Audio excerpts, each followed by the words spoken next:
Thanks. My name's Andrew Romanoff. I used to work in a building where we could use a machine like that that sounded a little boring after somebody that's talked too long. It was the state capitol. I work now, as you heard from Kevin and John, for an organization headquartered in Denver, in Golden, called IDE. It stands for International Development Enterprises. We design agricultural technology and provide training for the poorest people on earth to increase their income and climb out of extreme poverty. And I'm happy to talk to you about that organization. I came though to talk to you about a project that Mark mentioned, and Lucinda is also part of the Greenhouse Project. And I thought I'll speak quickly enough to take time for some of your questions. I'll start just by answering the question I get most often.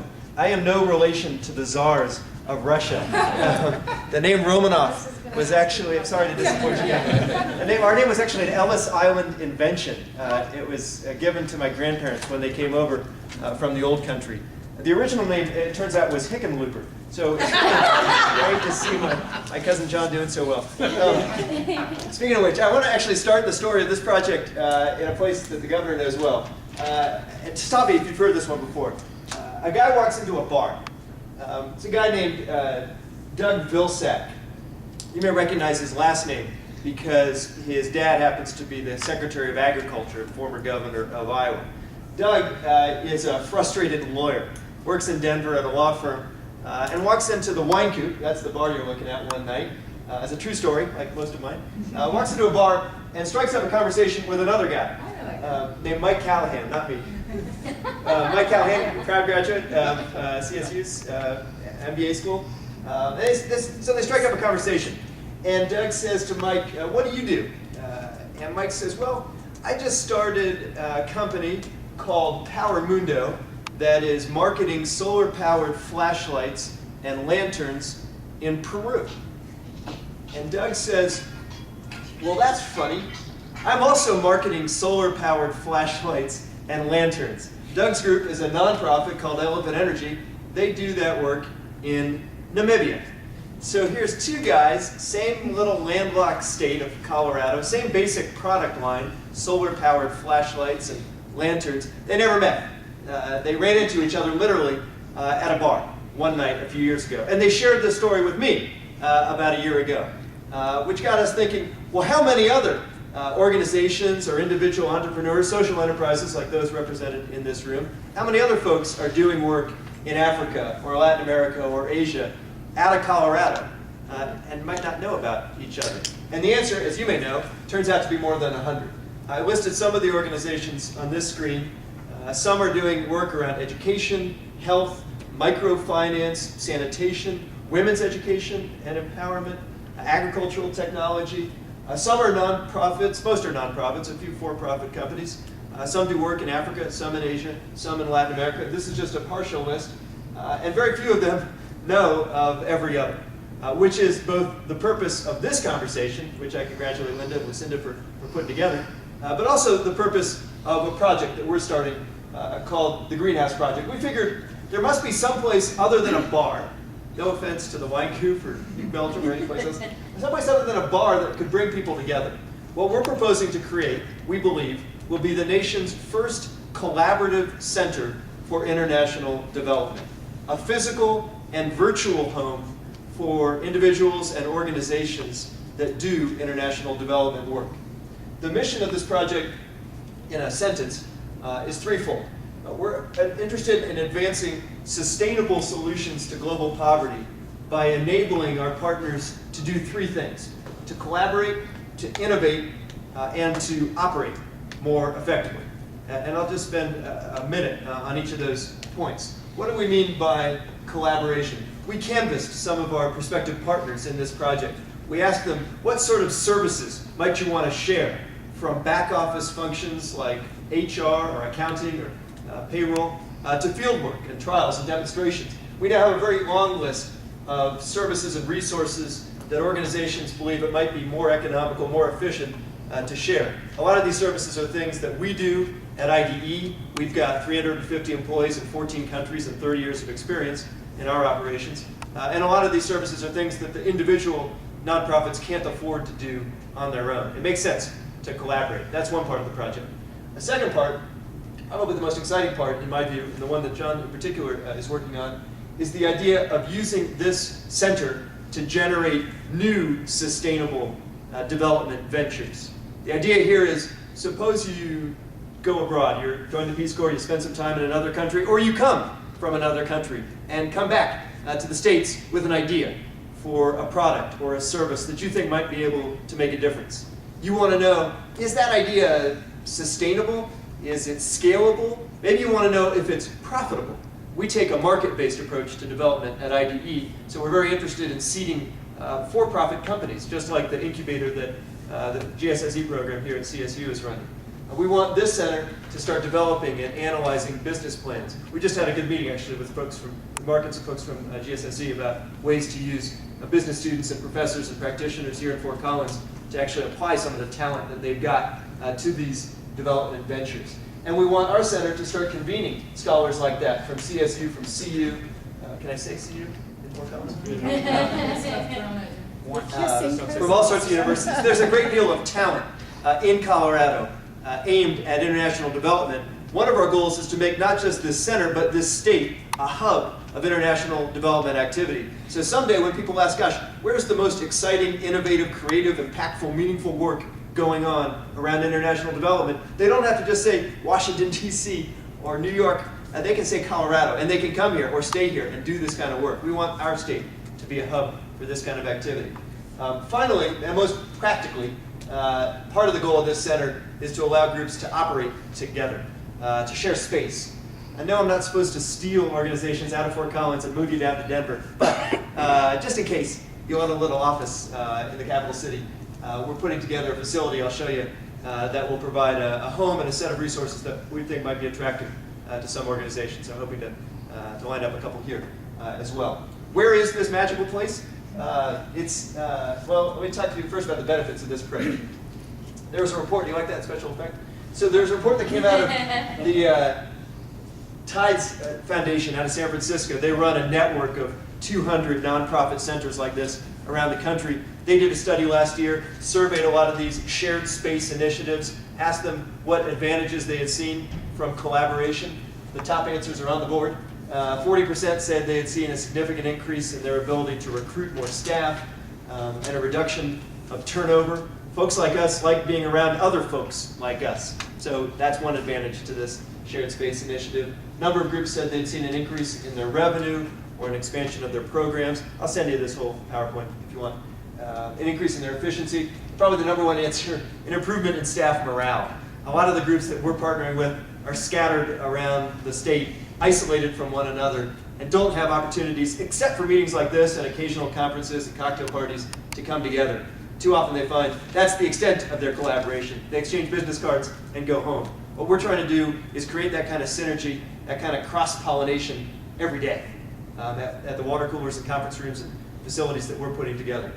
So that's some of the benefits. That's why it's been fairly easy to recruit tenants. We've signed up 26 organizations so far. You may recognize some of these groups, at least two are in the room, I guess. Right, so we have HealthKind, it's on that list, and Upambo.